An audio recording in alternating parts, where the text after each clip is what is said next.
do. I'd like to introduce our speaker this morning. Most of us in the room probably already know him. Former county commissioner, now the business administrator at the Croc Center. I hope I'm saying this right. And Republican candidate for the 16th Congressional District. Let's please give a warm welcome to Mr.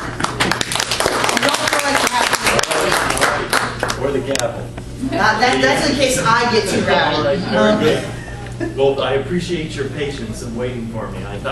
Originally I thought I would go to the pancake breakfast at the firefighters afterwards, but today is also the first birthday of the Croc Center. And so I need to make sure I get there before noon. So I decided to go to the pancake breakfast first, and as you might imagine, sometimes it's hard to exit the room without shaking a few hands. And so by the time I left there and then went to Moselle Hall, it was a little late. All right, so I appreciate your patience, and please forgive me for being here a little untimely. I think while I'm here, let me just tell you too, yes, if you'd like to stop by the Salvation Army today, it is their big celebration. So until noon, they'll be having all sorts of activities. You can even have a free piece of birthday cake if you'd like. So it's an exciting day for everyone there. And certainly that's an organization that's making a difference here in the county, and more people are utilizing it. So I'm so glad to be able to extend the first birthday invitation to the new Salvation Army Croc Center. And I think what's best, and I'll tell you, with it being such a small group, I'm tempted to say maybe I just need to open it up for questions, and you can ask about whatever you want, personal, professional, political, or otherwise. But since she is recording us today, maybe I better give you the usual explanation of why I'm running and who I am. First of all, let me just say it's an honor to have served you as an Ashland County Commissioner. Of course, most of you probably know me from that role. Nancy knows me from probably childhood and beyond, but nonetheless, grew up here in Jeromesville, moved to Ashland, went to Ashland University, and became, thank you, Bill. Thank you very much. Did you find the ladies? Yes. Good. Wonderful. Very good.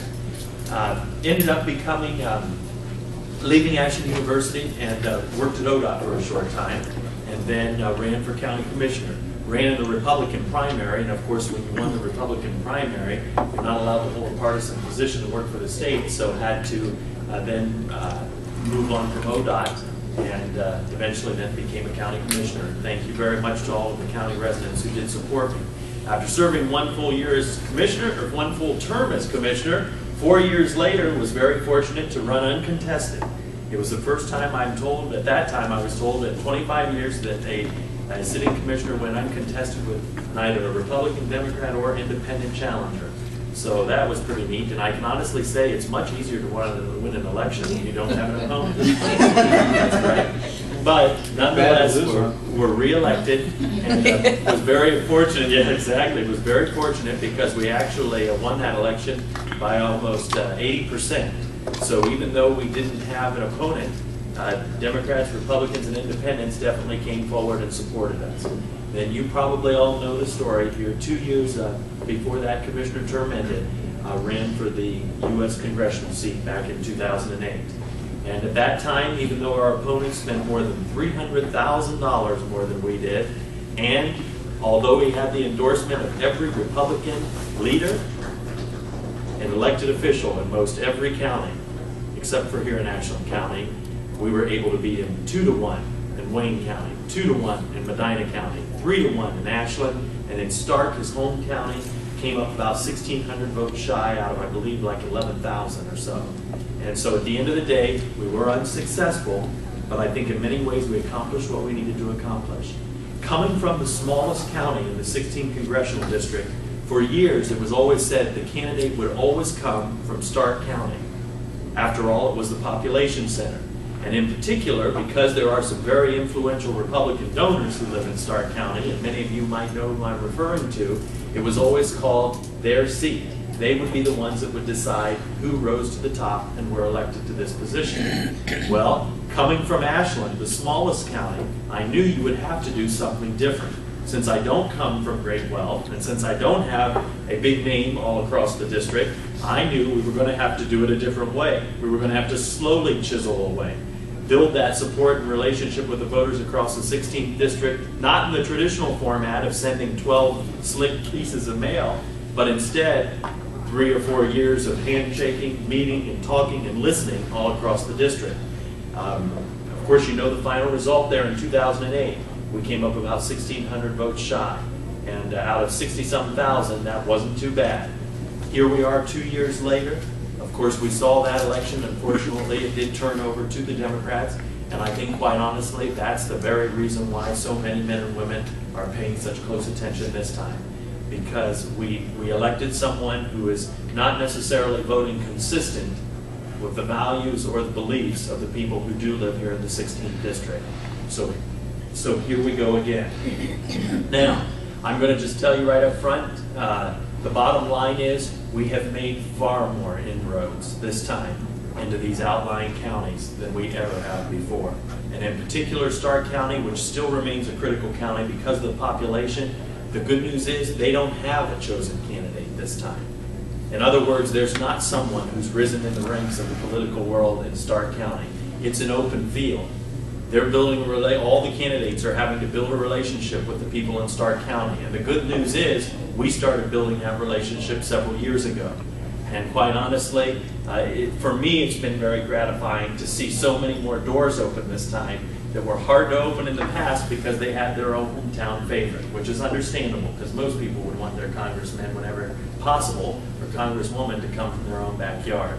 So it is very exciting. And in fact, I have to tell you, these last 3 weeks, as we've gotten closer to the primary election date, you can tell now people are really starting to do their research and starting to talk and think about it because we can hardly keep up with all the sign requests and all the emails and people wanting to have house parties. I believe now until election day we have just about 2 or 3 events every night that individual citizens are putting together for us to meet their neighbors and friends.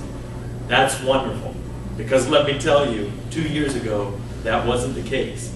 And so we're excited about the progress that we're seeing here in the 16th district. Now, why am I running? A lot of people, in particular a lot of the political people, the party people, are the first ones to say, Matt, you should run for state. You should have run for a state office. You did a good job as commissioner, but you should run for state. Well, part of the reason why I am, first of all, let me just back up and say this. I am convinced part of the reason why you have so many ineffective politicians is because they work their way up through the system, pay their dues, supposedly, and by the time they finally get to the job that they were wanting, they're so watered down and compromised out that they're ineffective. Our last gubernatorial primary on the Republican side was a prime example. You had top-notch candidates, all 3 of them, Montgomery, Petro, and Blackwell, and yet when they worked their way through the system and it finally became their turn, it was hard for the ones that were good to get people excited because the passion was gone. It had been washed out after all the deal-making and the turn-taking and so on. And whether we want to admit it or not, that is what takes place. And I will tell you that that's probably one of the most disheartening things for me to see up close and personal is how much of that type of activity dominates the scene. And not only that, how much of a role money plays. There are plenty of good men and women in politics today. But what's lacking is courage.